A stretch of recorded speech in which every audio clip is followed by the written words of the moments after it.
পড়েছে, যাবতীয় 2 দিন পর্যন্ত অসুস্থ, সুস্থ আমরা করতে পারতেছি না। তার সাপে কাটছে, সাপে কাটার কারণে সে শুয়ে আছে। আমরা এখানে একটু মন্ত্র পাঠ করতেছি যাতে করে আমাদের ওস্তাদকে আমরা সুস্থ করতে পারি। আবু সাইদ খুদরি ডাক দে বলে, দুনিয়ার মানুষ, সারাদিন পর্যন্ত যদি মন্ত্র পড়তে থাকো, এই মন্ত্র দ্বারা তোমাদের ওস্তাদ কখনো ভালো হবে না, তোমাদের নেতা কখনোই ভালো হবে না।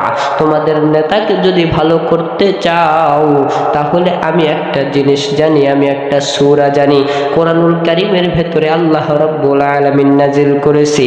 এই সূরাটা পাঠ করিয়া আমি তোমাদের নেতাকে সুস্থ করতে পারবো।